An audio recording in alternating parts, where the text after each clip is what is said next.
This is 80s TV Ladies, where we explore the fabulous female-driven television shows of the 1980s with your hosts, Susan Lambert-Haddam and Sharon Johnson. Hello, I'm Sharon. And I'm Susan. For the last few weeks, we've really been enjoying looking back at Moonlighting. I remembered it fondly. Honestly, didn't remember a lot of the specifics. So it has been really educational looking back on it. There's a lot of the show that I really admire. And the more I've learned about some of the challenges that the production faced, it makes my admiration level go up. I admire the performances. But, you know, it's a hit or miss. A lot of the episodes held up really well. Some of them not so much because of a lot of it having to do with things outside of the control of the show. So, but overall, this has really been wonderful to look back.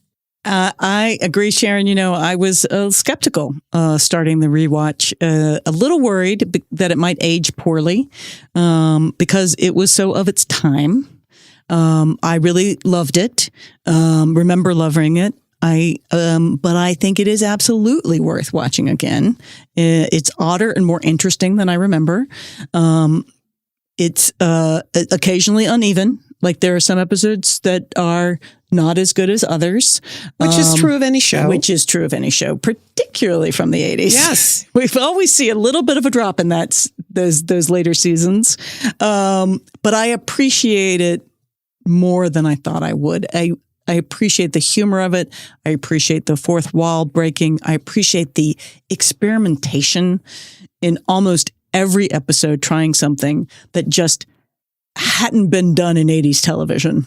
Or since the audacity of it, the willingness of Glenn Gordon Caron to just say, we're going to try all kinds of stuff and do it. And the fact that the network said, okay, it boggles the mind on some level. It really does. And as we are talking to people and realizing that is challenging as the show was behind the scenes, it also was people having a lot of fun because I think they knew they were working on something very unique. And certainly it seems like most people were enjoying it even amongst the stress of it. Mm-hmm. And hopefully I think are able to appreciate it now that there's just been some time because you're like, oh, it wasn't that bad. Because that's how you remember things. Yeah, it's fine. I'm here.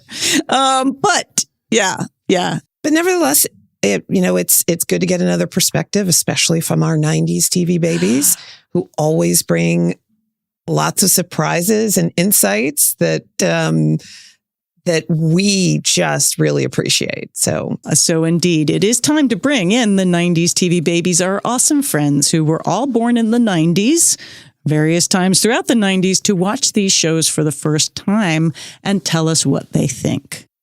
Serita Fontanesi, who is a podcaster, content creator, and training facilitator in diverse progressive sectors and electoral politics. She lives in Austin, Texas. And Sergio Perez is an actor, director, and playwright who lives in Los Angeles. He also works with me at 80s TV Ladies and our producing company, 134 West. So while he's the youngest of our 90s TV babies, he also has a little bit of insider info because he hears about these shows long before we give him assignments. And last but not least, Megan Ruble is an actress, singer, and amazing person who lives locally here in the San Fernando Valley. It's important to note that part of the reason, Sharon, we bring on the 90s TV babies is to get a different perspective. We are looking at these shows often because we loved them, I think, and because but we also looking at them through the lens of nostalgia. You know, we saw them when we were young. We saw them when we were growing up. We saw them when we were formulating ideas of the world. We saw them in the 80s, 40 years ago. And so I sort of think it's important to have a different perspective. Absolutely.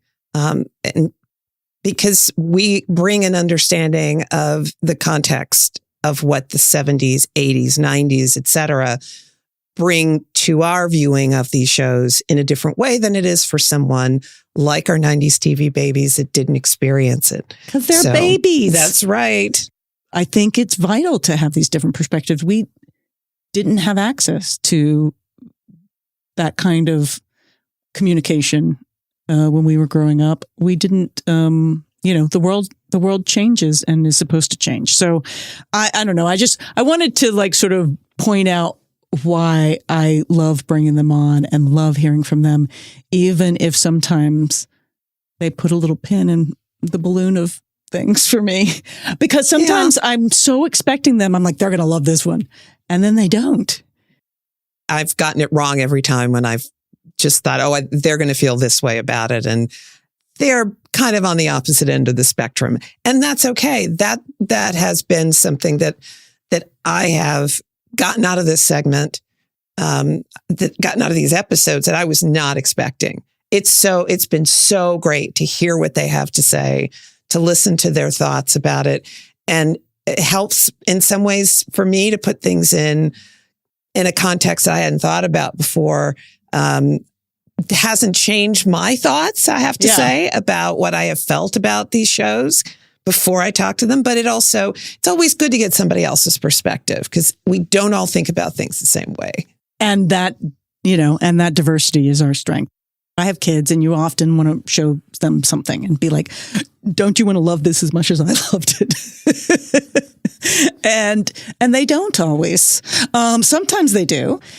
And I kind of learned something too. You sort of get a perspective on the 80s that I don't get when I'm just thinking about it. Anyway, let's get to it. Absolutely. They're going to surprise me. Let's go. Please welcome back to 80s TV Ladies, the absolutely fabulous 90s TV babies, Serita Fontanesi, Sergio Perez, and Megan Ruble. Welcome back, guys. Hi. Hello. Thanks for having us back. It has been a while. How is everyone? How is 2024 treating you? Amazingly.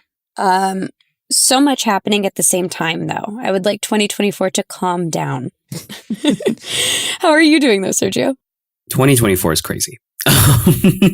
I cannot believe that it is already March. That I feel like I was just in the Philippines counting down to January 1st. But now I'm here in my home in March, which is wild. It's moving quickly, very, very quickly. And you over the holidays, you were in the Philippines. Yes, I was. I went for a family reunion. It was so much fun. I had a great time. I think this is the first time I've been where I was like, maybe I could live here, maybe. Ooh. I'm not going to make any decisions right now. Good to have options, though. Oh, actually, I have it right here.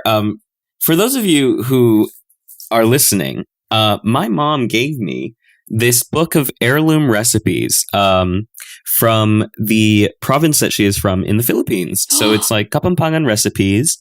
And the really cool thing about it is that we learned, because there is a family tree in here, that we are very distantly related to the woman who wrote this. Well, wow. What? Mm-hmm. That's so cool. that is so cool. Did you get it in the Philippines when you were there, or Yeah. Because like my mom, she's who I learned everything from. So like she is the one who is the chef in the family. And so when she was there, she visited this restaurant and bought one of these books. Hang on. Here it is. Right here. Oh my goodness. Right there. It says Manulet. That's my mom's maiden name. So that is this person's grandmother. Wow. And she is maybe like in her 90s. So she's old. And it goes really, really far back. Wow, that is amazing. And so are we going to be able to put this in our audiography? Are people going to be able to go check that out? Or do you have to go to the restaurant in the Philippines to get it? I actually don't know. All right, well, let me look that up. Okay. Yeah. That is so cool. Tell us the name again, though. Aching Lillian's Heirloom Recipes, Romancing the Past Through Traditional Galutong Kapampangan. Just Kapampangan cooking. And what is Kapampangan? Kapampangan. So my parents are from Pampanga. And if you are from Pampanga, you are a Kapampangan. Ah, okay, cool. That is amazing. Like an American. And and so, what are special? So is there anything that you can go? Oh, and what's special about these dishes is what's the base of them? What's unique to them? So, everyone in the Philippines thinks that they're the culinary capital, but the real truth is that Pampanga is the culinary capital of the Philippines. And if we have any Filipino listeners, which I know we do because I look at our stats and I know our geography, don't fight me on this. I would say that, like, I don't even know how to describe it. I just think it's really, really good. And everyone does it differently, even house to house. So there's no one traditional Kapampangan cooking, but that's what I was raised on. That's what I gravitate towards. That's so cool. That's so great. What a cool thing. All right. Megan. I'm getting paid to be a producer for the first time. That's a big success for me. Woo. Also, for any creative who's had to sit down and figure out what their rate is for something, shout out to all of us having to do that at some time or another, because that is a rough, emotional, mental, psychological experience. Trying to be like, what am I worth is a journey. I get to go home for Easter, and it will also be my cousin's baby's second birthday. And I am super excited about that because she is very cute and very smart. And I found out recently that when her mom goes into her room in the morning to be like, hi, sweetie, good morning. She tells her mom to sit down in the chair because she's not done being in bed yet. And I think that is the cutest thing. And I will also be telling anyone who tries to wake me up to sit down because I'm not done being in bed yet. And you're doing a puppet Shakespeare show on Twitch? I am. So my good friends over at Perception Studios, they've been doing a Shakespeare show called Bardic Inspiration. And they invited me to come in. And I was like, absolutely. There is nothing I love more than being ridiculous and doing Shakespeare at the same time. But if you do decide to watch, if you tip Perception Studios and all of the funds go to like keeping their Twitch channel alive, basically, you can suggest an accent or impression for one member or for the entire cast to do. I am awful at accents. So if you would like to mortify me live on Twitch, somebody come and suggest Scottish again, because last time we did that, it was not Scottish. I'll tell you that. Serita. My dog started what I've been calling reform school, aka private training sessions. How's that going? It's actually going very well. It's working. So that's very exciting. And the most interesting thing in my life. Are you going to see the great solar eclipse of 2024? I will, because it's going to pass like Austin. You're going to be able to see it in totality here in Austin. So that is very exciting. I'm looking forward to that. I have to tell you, I went and saw the 2017 one, and I promised then to myself that I would go to the 2024, which at the time seemed forever. We weren't even sure we were going to still be alive, right? I mean, it was like, well, if I'm alive, if we're still in the United States, I'm going. Fair. No, Austin. I've got a guest room. Okay. Ooh, there you go. I might take you up on that. Please do. Because it is one of the best experiences of my life, experiencing the one in 2017, the total solar eclipse. The totality means a lot. And it's going to be longer. It's like twice as long. Yeah, Wow. it's a long one.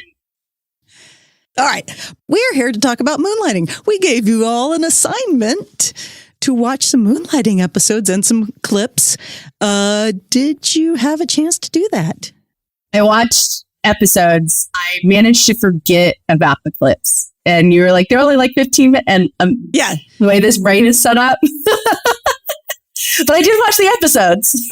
Okay, cool. All right. Did you watch the bonus episode as well, or just the for the extra credit, or just the assigned? Just the assigned. I didn't. Okay. Yeah, I didn't do the extra credit, which is actually very unlike me. Well, you just went through Super Tuesday, so Yeah. I'm going to get it. Thank you. Megan, Sergio, were you guys able to complete the Moonlighting watching assignment? Yes. Yes, and I watched an extra episode. Thank God you did. Excellent. Okay. I did not watch the extra episode that you gave us. Oh, no, I mean even beyond that. Oh. I went and found wow, an extra okay. episode and watched it.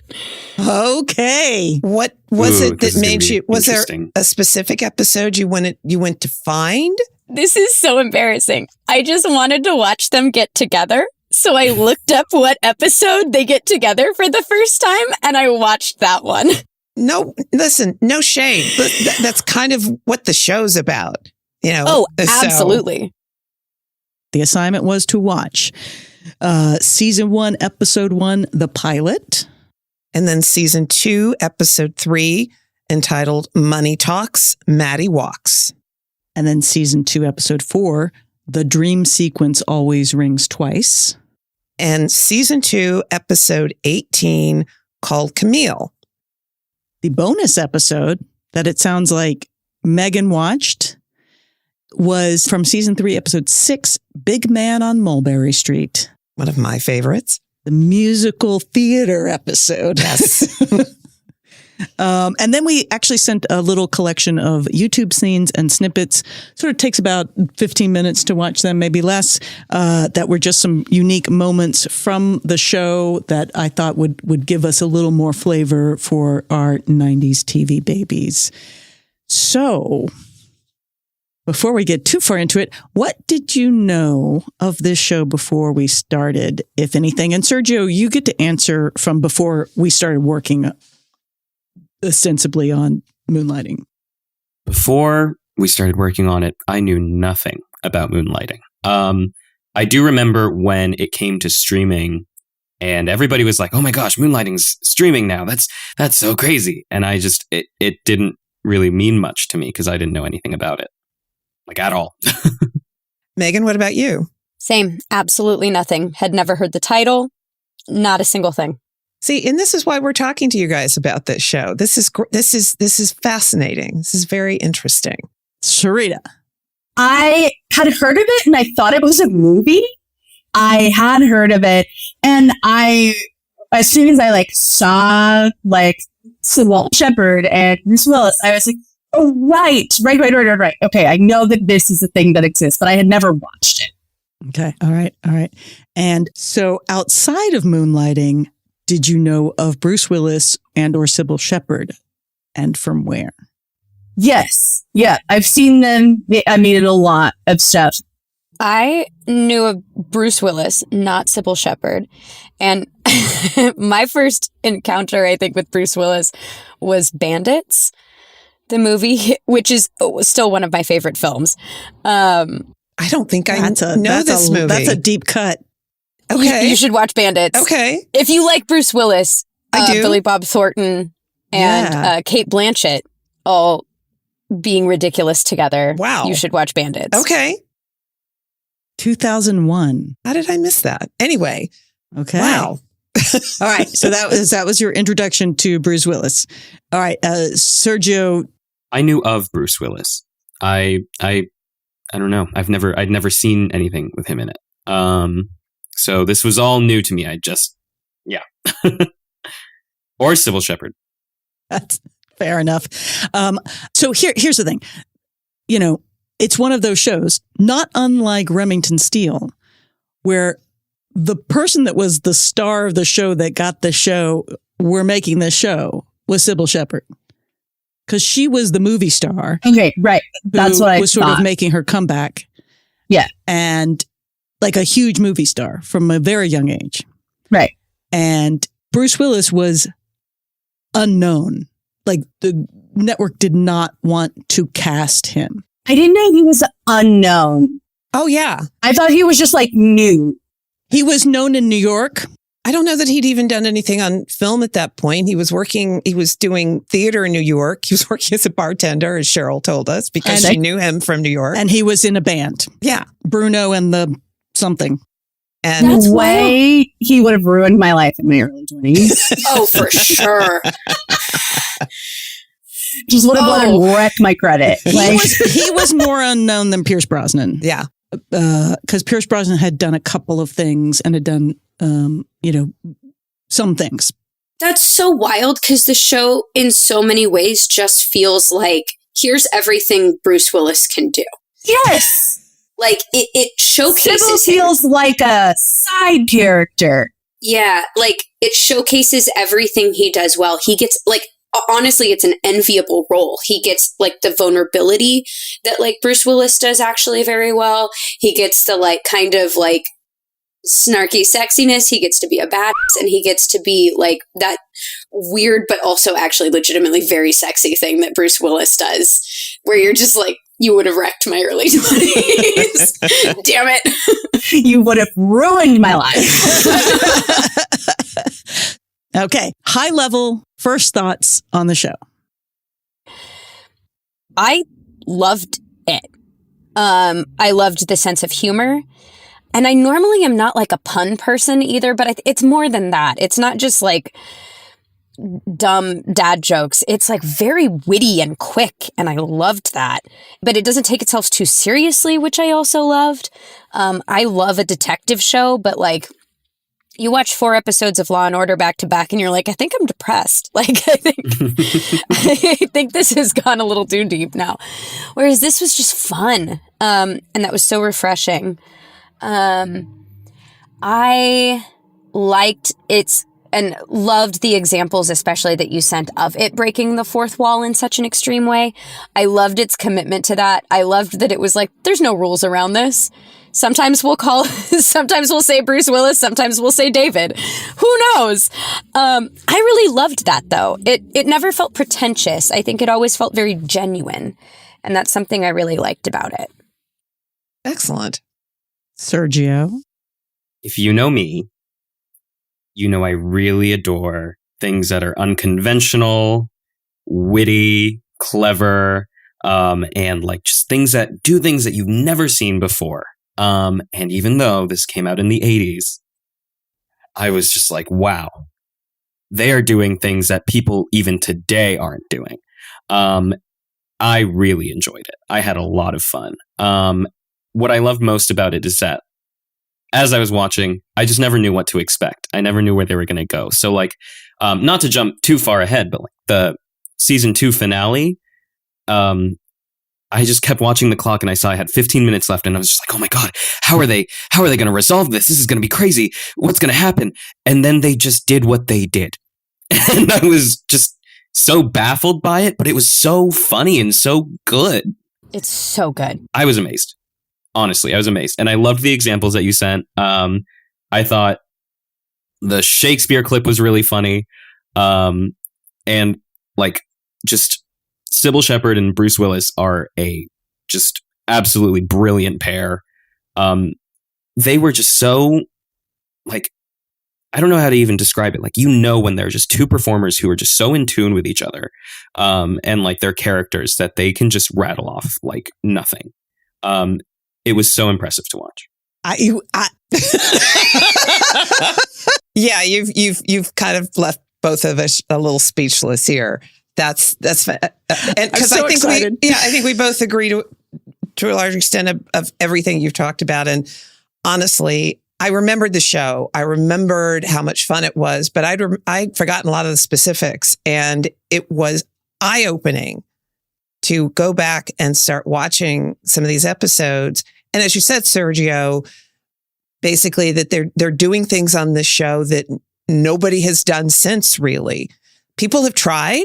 They've tried to kind of capture that spirit a little bit, but not taken it to the limits that this show did at its height. And it's creatively, it's just absolutely brilliant. That is so, it's so great that translates, because it's hard to know. And Serita, high level first thoughts on the show. Okay, I didn't love it. It was a little, and I wanted to because I liked the setup. We love a reverse rags to riches. The fun fact, the entire music video of "You Better Have My Money" by Rihanna is all about her business manager who ran off with a bunch of her money, and that's what she wrote that song about. And like in the video, she kidnaps the business manager's wife, and and it's like and hijinks. I had no idea. I mean, I'm aware of the song, but I honestly have not clearly not listened to it carefully. So I have to go find that video. It's about her old business manager trying to steal a bunch of her money, which is why never be too big to sign your own checks. But yeah, like, you know, that I love Schitt's Creek. Like I love a reverse rags to riches premise, right? But it was just so slow. And I can acknowledge this might be the ADHD talking of just like, ooh, this is like, and there were moments where I was like, that's funny. This is interesting. Like, it wasn't a bad show by any means. It's just the pacing of it was too slow for me to really be like, I want to keep watching this. Okay. Very exciting. It's always coming in with a controversial take. Welcome to my world, Serita. I'm usually the person sitting in the corner while everybody else is on one side of the issue. And I'm over here by myself with my popcorn going, nope, you guys are all wrong. So totally, I totally get it. A caucus of one in the corner. Pretty much. Yes. And I'm right. Well, I didn't want to say it.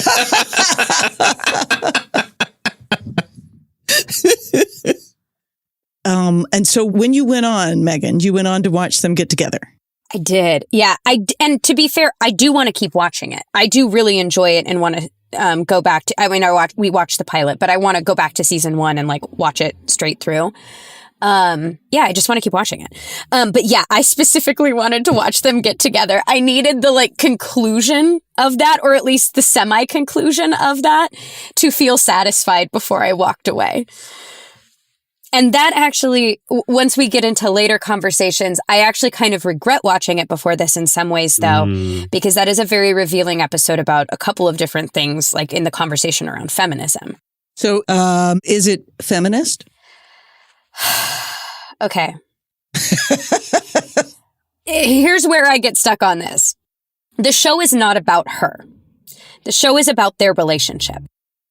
And so it's hard to pick it apart in that way and be like, is it upholding her in a feminist light when it's like she's so tied to him purposefully because it's about their relationship. Similarly, I don't think we can call something feminist just because the men are idiots in it, which this show is really great at doing. Like, the men are just idiots. It's kind of fun, but it doesn't inherently make it feminist. I kind of land on it is, because she is empowered. She is smart and capable. There are representations of other types of women on the show.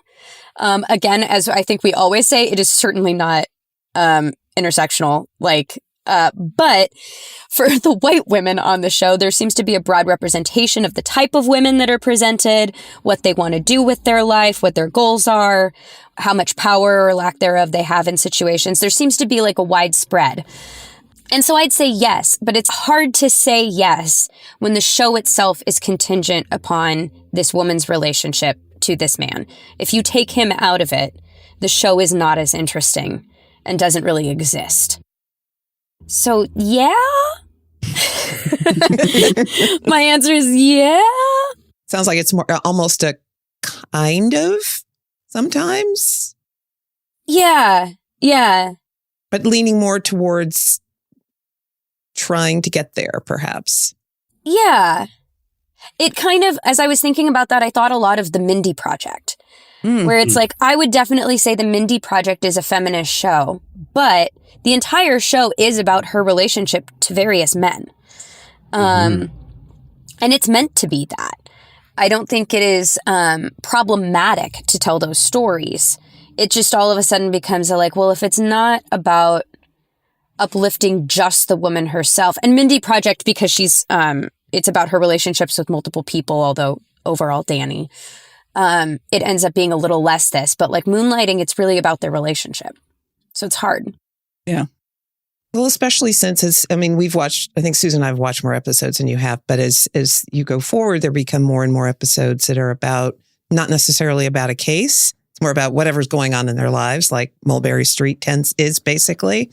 So it really, in a lot of ways, it does become kind of a relationship show. Yeah. I think she definitely held her own and wasn't just yeah, you can talk to me any kind of way, but to even still just be lobbing those things at her, whether she can take it or not, is just bonkers to me. Because even in the premise of the show, right? She's his boss. She owns the business. Sergio, is it feminist? Is it progressive? I think of all the things that you've had us watch so far up to this point, this one has felt the most ambitious in the conversations it wants to take on, and the way that it presents these things. Is it feminist? I think I sort of fall into the same category as Megan, where I'm yeah, it's feminish. It's feminish. Feminish. Yeah. Where I can see feminist characters, but an overarching concept and what it is trying to accomplish might not be. But yeah, I think I'm gonna stay with feminish because that just seems like the buzzword, And that's the soundbite. All right, and is it progressive? It's not intersectional. No. I struggle with if it's progressive or not. I don't think so. By the standards of today, I don't think so. Doesn't mean I can't still enjoy it. Okay, this is probably a good time to take a break. We'll be back. And we're back. So the dream sequence always rings twice, which is the black and white episode that has the introduction by Orson Welles. Do you have any knowledge of who Orson Welles was? Megan? Yes. Sergio? Yes. Serita? Yes, I do. Because one, when my mom was a baby in Spain, Orson Welles said that baby is unhappy because she was crying, and he held her and made her stop crying. What? Wait. They were at a cafe. Yeah, start at the beginning, leave nothing out. I did not set that story up well at all. So my mom is a citizen born abroad. She was born in Seville, in Sevilla, Spain. My grandfather was in the Air Force, so that's where he was stationed at the time. And my mom was a baby, so my aunt was maybe 3.5, 4. So my grandma is by herself at a cafe with a toddler and a baby who is very fussy. And Orson Welles happened to be a table or two over, and basically half joking, half not joking, was kind of does someone want to shut that baby up? And was let me see the baby, and bounced my mom a couple times, and she settled down. I'm speechless. Also, Orson Welles is not who I would expect to settle a baby. Not at further all. disturb a baby, maybe, Sure. but not settle one down. Yeah, That's yeah, remarkable. Yeah, my grandma, she knew that he was somebody. And his demeanor and the people around him, right? She knew he was somebody, didn't fully know who he was. Is this a story that your grandmother would tell people? Is that how you know it? Or how did this get passed How did down? I come about this? It is a story that my grandma tells about her time in Sevilla. But what's funny is it is not the story that she leads with, nor is it the story that she ends with. It is a middle story for her. Orson Welles and a baby in Spain. It'll turn into the story where Orson Welles stole your mother and ran off. And he kidnapped her. Oh, God. Took her to the bullfights. Yeah. With Hemingway. Weren't they? Hemingway was around. Hemingway was probably next to him and said, Orson, do something about that baby. Right. Talking about like, oh, there were people around him. And my grandma was just like, I don't know. Your mom was being very fussy all day. And you're like, the way that like the story, like the interesting part of the story to them is that a stranger was able to calm my mom down, and not like who the stranger was and like the context of everything. Like my grandma tells it as such a like tired mom story. All right, that's fair. You know what? Yeah. I'd let anybody hold a baby if it was calming it down. That was basically what she was like. She was like, your aunt was like fidgeting everywhere because she's 4, and your mom is crying, and I'm just trying to eat lunch. So yeah, if somebody wants to hold the baby, go for it. But doesn't it go really one of two ways when you have an infant and you hand off to a stranger? They either cry louder or they're so startled, they're like, oh, and then they stop. So, right. It was a risky move because it could have gone the other way, and my mom could have just really doubled down and been like, get me out of here. But she was so startled that she settled down. And what's your mom's name? Stephanie. All I'm picturing is Orson Welles going, hello, Stephanie. You should stop crying. I'm sure it was so jarring to a baby. God? Oh, small God. child. Do you know I directed Citizen Kane? Do what I tell you.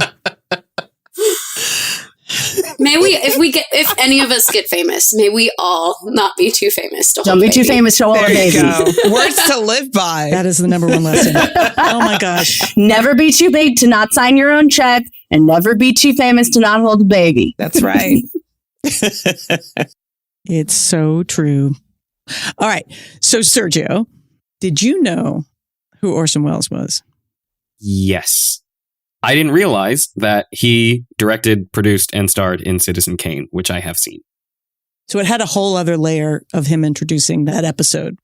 Right. I mean, I was thinking about this while I was watching it, where I was like, because they mentioned the 40s in that episode, because it's obviously like based off of like noir films and all that, and like draws upon a lot of those tropes.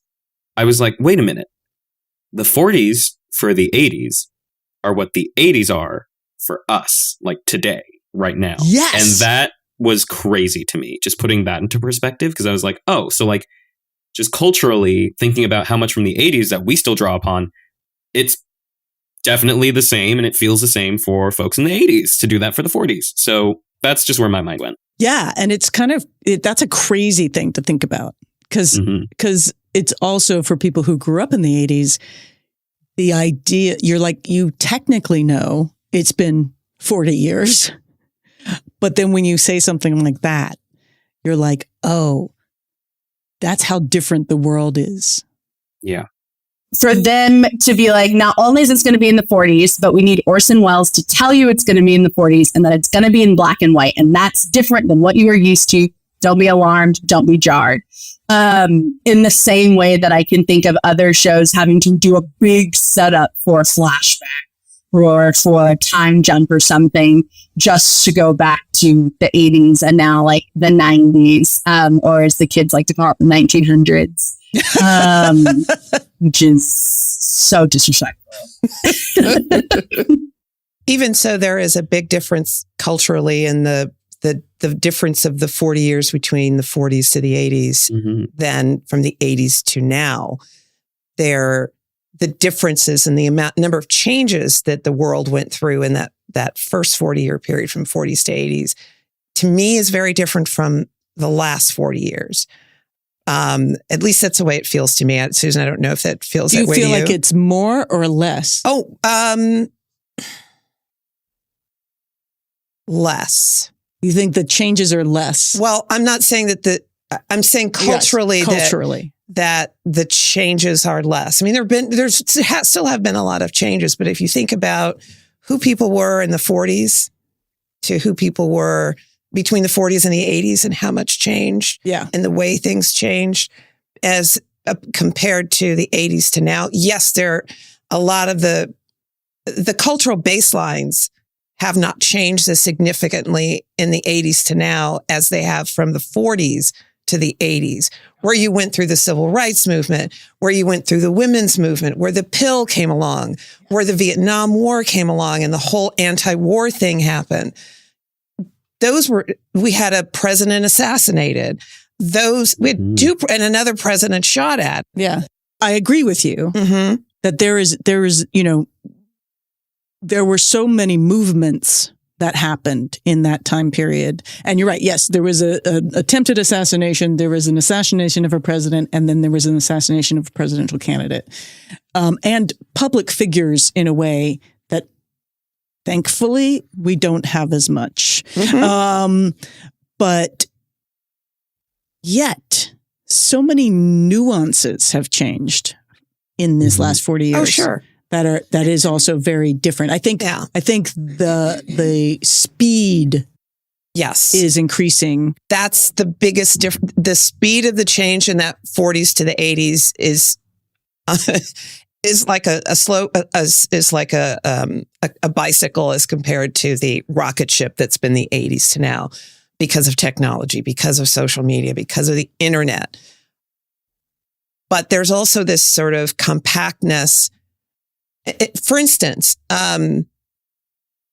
there seem to be young folks today in their 20s and 30s that are much more familiar with music, movies, television shows of the 80s than we were of what was going on in culture in the 40s. There seems to be a marked difference there, and the fact that we may have known about it, but we're like, yeah, that has nothing to do with me now. Whereas now, songs, movies, television shows seem to last, or the ones that hold on seem to last a little bit longer than they do now. Maybe because there's not as much of a difference in let's take music and the kind of music people were listening to in the 80s as there is now. There's a certain amount of similarity that there wasn't between 1940 and 1980. Music changed significantly. And just access to information. Yes. What's interesting is, I saw Citizen Kane in my senior year of high school. When my high school English teacher drove me to downtown Los Angeles to see it at an art house. Wow. Because I asked him, because my mom wouldn't let me go to downtown Los Angeles alone. And none of my friends would go because I didn't know how to explain it to them. And they heard it was black and white.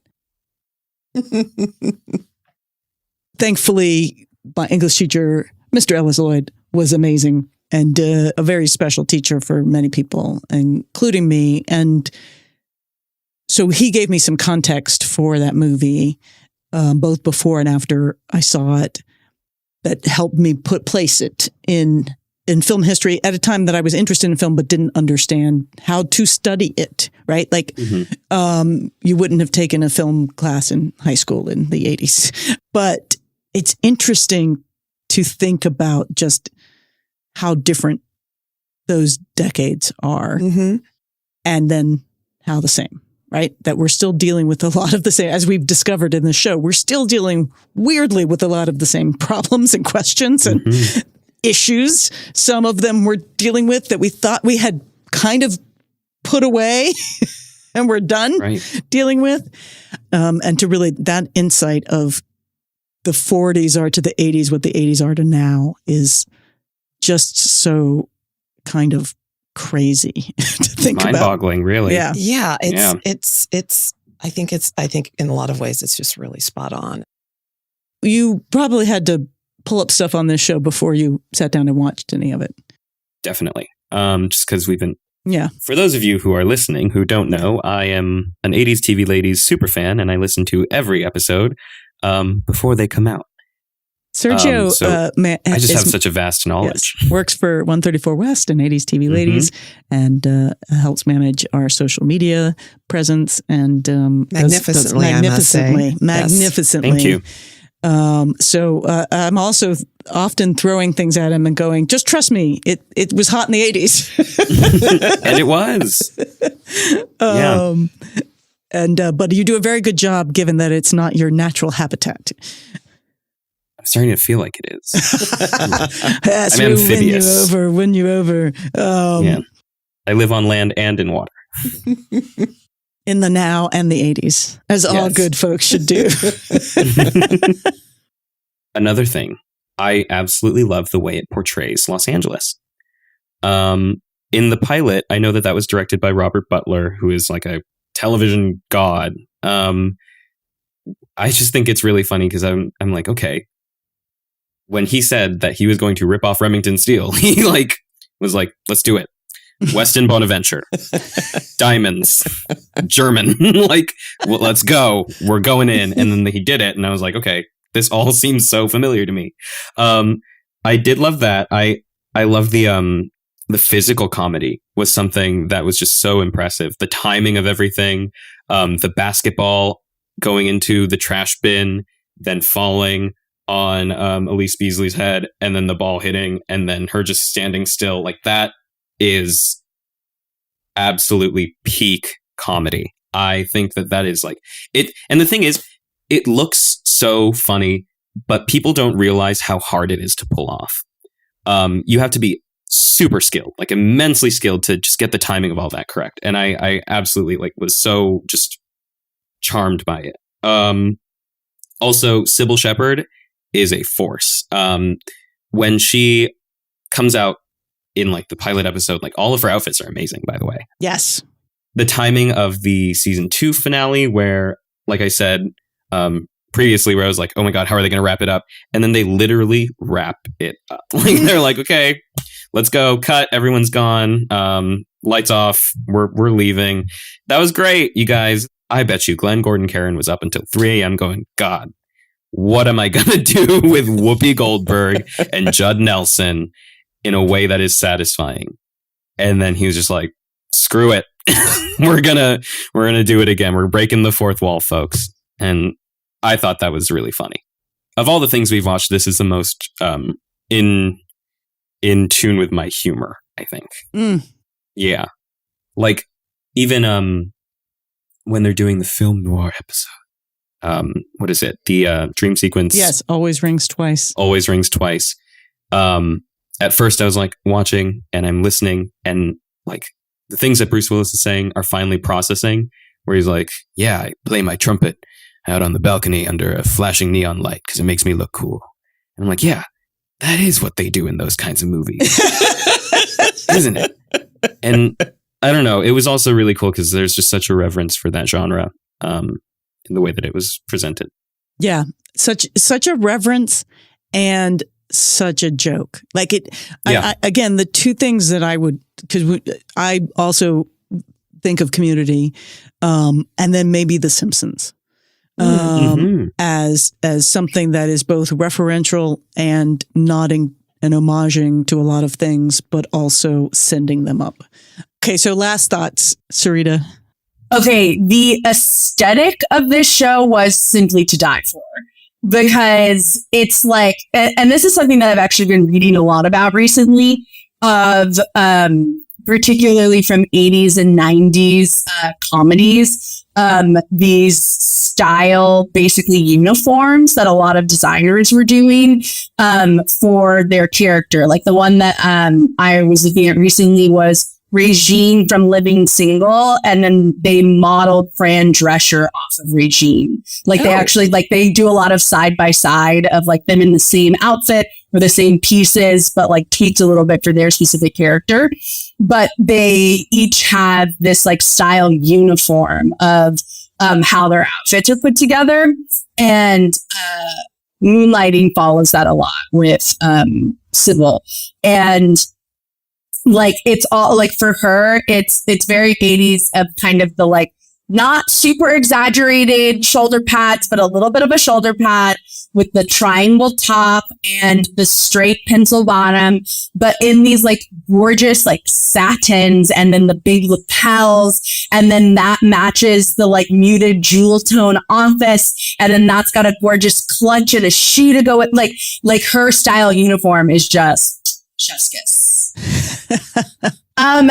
Last thoughts, like you said, I definitely modern for its time, in that you have a woman as part of the lead of the show, right? Like, and she is running things in a lot of ways. I don't know that I'll keep up with it. But maybe, I mean, you guys have really sold me on the Shakespeare episode that I feel like I need to check out again as a true theater major.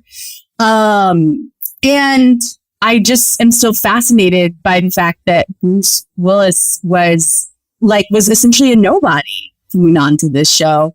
And like, what a wild choice.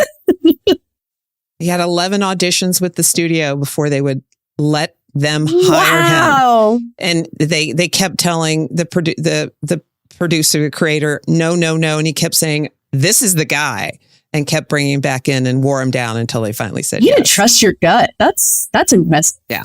Yes. And so there weren't any female directors, but this show actually had a number of assistant directors who went on to, either be directors or continue in entertainment. And so there were a lot of women kind of behind the scenes. They weren't necessarily in the bigger roles, but they were given the beginning of their career off of Moonlighting.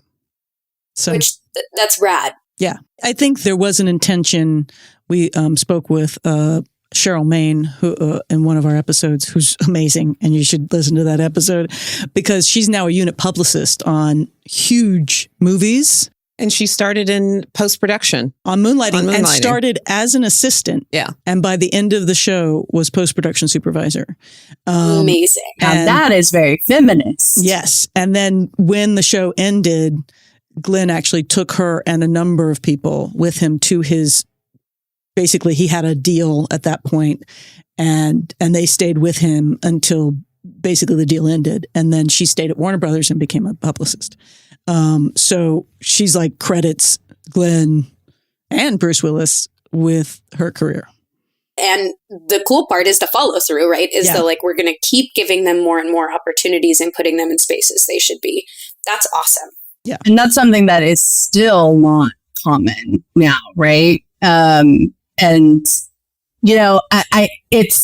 It's always interesting to think about, like, what are the trade-offs of, all right, well, maybe her character on screen wasn't as feminist as she could be, but in some ways they were really walking the walk of what does it look like to center a woman, to center women, to center the success of women in production as well.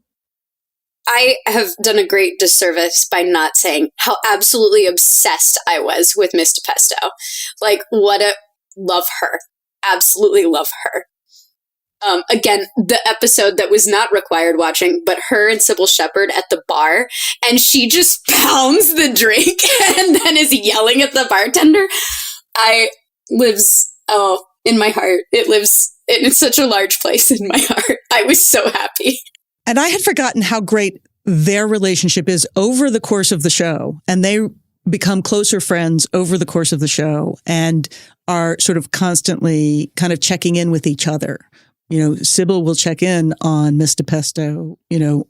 Maddie will check in on Miss DePesto, and Miss DePesto will check in on Maddie and be like, "Are you okay? You seem like you're having a bad day." And then they have a conversation. Usually it's about the men in their lives. So I'm not sure where it is on the Bechdel scale, but it is a nice element that is not often an element of 80s television, unless it's an all-female show. So. Glenn Caron said, I have to keep giving him credit because he deserves it. He knew Cybill Shepherd was perfect as Maddie. And he knew, despite all the pushback that he got from the network, that Bruce Willis was exactly who he needed to play David Addison. And you take either of them out and there is no show, and we're not here talking about them. Right. It's true. It's true. When you think about the other people they talk about potentially casting, you're like, okay, that would never have worked. They might have been fine. Yeah, it would have been fine. Yeah. But they weren't going to take it to that level. They just weren't the right person. And I think, again, they were both seemed so game. Mm-hmm. Even if behind the scenes they weren't. Once they were on screen, they were pretty magical. I also am going to give props to Elise Beasley. And in the season 3, you guys didn't really see any Curtis Armstrong. Right. But when that's Bert, right? That's Yes. Bert. Yes. When they came in to kind of fill in the gaps, very clearly. I mean, Elise was there the whole time, which actually made me think while we were listening to this, I'm like, oh, it started off being, she was the third lead.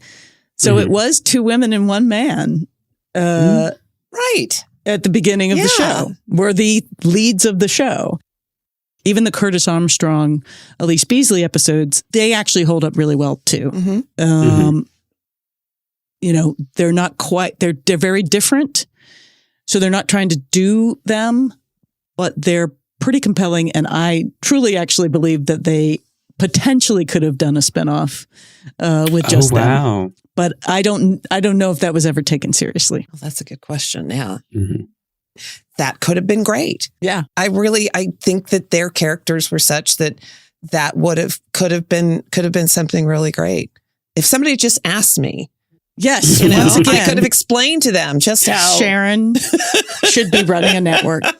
You and Stan Zimmerman should be running a network. Ooh, that'd be fun. That would be good. That'd be a good network. I'd watch that.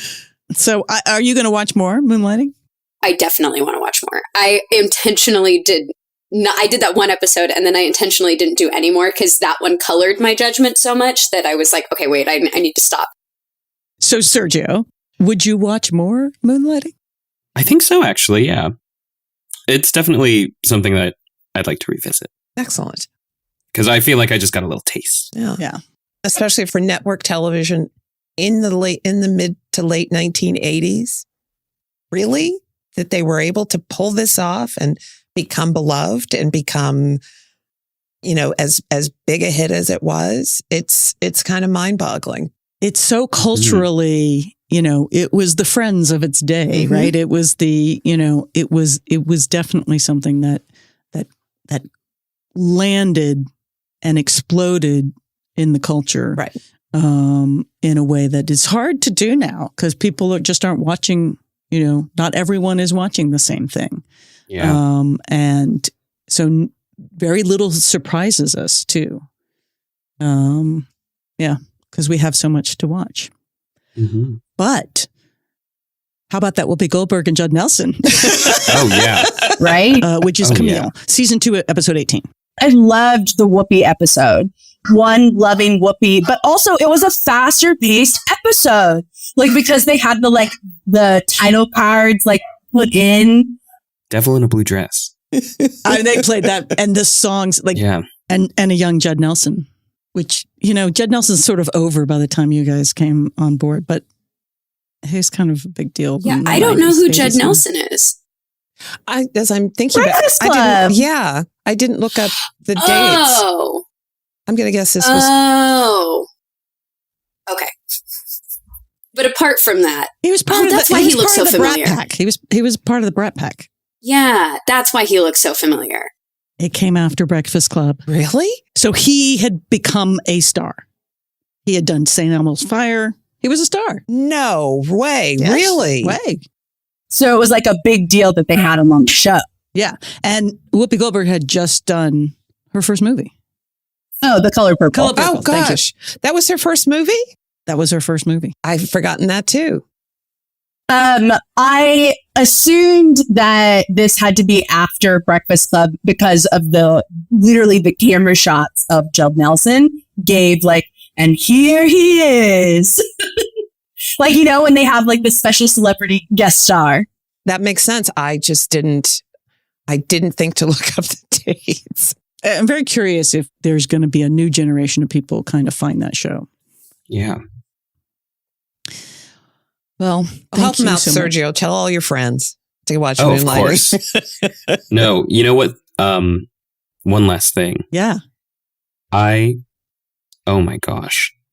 When in the Shakespeare episode, Cybill Shepherd pulls the curtain and there's just vases and there's a label that says throwing vases. That is when I was like, there you go. There it is. No one's ever going to top that. That's just, they set the bar in the 1980s and it's yet to be cleared because throwing vases behind the oh my gosh, don't even get me started. I got started, but loved it. I love that's one of my favorite moments too. That's one of my favorite scenes. What a good gag in that episode. Mm-hmm. I watched the clip and I was like, oh, I need to watch this one in its entirety. As a Shakespeare person, I was like, yes. It made me appreciate the writing a whole lot because I know that scene decently well between Kate and Petruchio. And so where they actually pulled the Shakespeare lines and where they were like, no, we're going to insert a joke here instead. Or where it felt, it was perfect. I rewound and watched that YouTube clip because I was like, that is just excellent. That is some Muppets level nonsense. And I want more. Yeah, I think the show is at its best when it's at the Muppet level nonsense. It Absolutely. really does. And season 2 starts to really hone in on that in the beginning of season 3. And there's a lot of kind of this perfect balance. It's one of the examples too, I think, that showcases both of them well. Because all of the like witty, zippy, quick stuff showcases Bruce Willis really well. But when they get into like physical humor or just being kind of wacky, they're actually both really good at it. So it elevates both of them, I think. Which, listen, to me, like one of the most stunning women that could be conceived, just being like, you know what, I'm down to be ridiculous and also deliver a one-liner and also be super powerful and then super vulnerable and sexy in this next thing. How much exponentially hotter you get, to me at least, with all of that is like, hot damn, okay. That is so funny. Yeah. I'm so glad. And then when he parks his horse, yeah, that's crazy. That's crazy. Stolen directly from Mel Brooks. Anyway, thank you, Sergio. Thank you. And thank you, Megan. Absolutely. And thank you, Serita. Thank you. And Serita, do you want to tell us about your podcast? Sure. My podcast, Not Ugly Pod. We have 2 seasons up and we're actually insider tip, getting ready to come back for season 3, which is very exciting. It's conversations with folks, exploring how people think about beauty, how they thought about beauty throughout their lives, and how we can challenge the way we as a society think about beauty. I really have enjoyed it. I've been listening to a couple episodes. I'm really enjoying it. So Thank you. I'm so proud of you.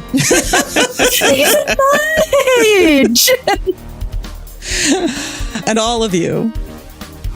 It's always delightful. Thank you. Bye, guys. Thank Bye, you guys. so much. Bye. In today's audiography, there'll be a link in our description on where you can watch the YouTube playlist of fun scenes that we gave to the 90s TV babies. And you can find more about Moonlighting and the team that got the Moonlighting DVD released at moonlighting21.com. The link will be in our description. They have a ton of great content and interviews and a Facebook page. Be sure to check out Serita's Not Ugly Pod. It's so much fun. It's also Women's History Month. Thank you, women, and all your history. But I just want to remind everyone that abortion access across the country is severely limited for millions of women. If you need an abortion or want to help people across the country access vital health care, please go to abortionfinder.org where you can donate and you can also find out information. Thank you all for listening. Thank you for your feedback and comments. Did any of you guys out there recently watch or rewatch Moonlighting? And if so, what did you think? We love hearing from you. Send us messages at our website, 80stvladies.com. That's 80stvladies.com. We hope 80s TV Ladies brings you joy and laughter and lots of fabulous new and old shows to watch, all of which will lead us forward toward being amazing ladies of the 21st century.